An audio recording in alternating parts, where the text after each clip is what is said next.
દેવતા અને ભગવાનમાં શું તફાવત છે? જે આપે છે એને દેવતા કહેવાય છે. દાખલા તરીકે સૂર્યદેવ પ્રકાશ આપે છે, વાયુદેવ હવા આપે છે, ઇન્દ્રદેવ જળ આપે છે. જે આપે છે એને દેવતા કહેવાય છે.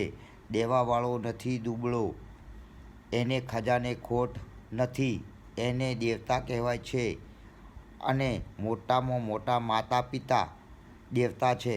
એમને આપણને જન્મ આપ્યો અને પાલન પોષણ કરી મોટા કર્યા. હવે આયા ભગવાન. ભગવાન કોને કહેવાય? ભગવાનના શબ્દોને તમે જુદી જુદી રીતે ઉલ્લેખ કરશો તો પણ એક જ થવાનું છે.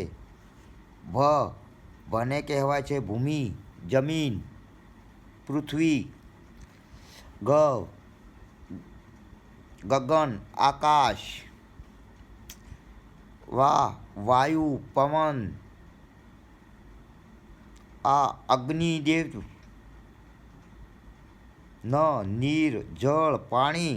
આ 5 વસ્તુ ઉપર જેનું કંટ્રોલ છે એને પંચમહાભૂત પણ સાધુ સંતો કહે છે. એ જ આપણું શરીર છે. ભગવાનથી પણ આગળ દેવતા છે. ભગવાન જે કાર્ય દેવતાને સોંપે છે તો દેવતાને કરવા પડે છે. એટલા માટે તે સાધુ સંતે કહ્યું છે કે પંચમહાભૂત એ પંચને મળી જાય છે. જય ગુરુ गोरखनाथ। आदेश गुरु का। सत्य सनातन धर्म की जय। સર્વની ગુરુજી મનોકામના પૂર્ણ કરજો।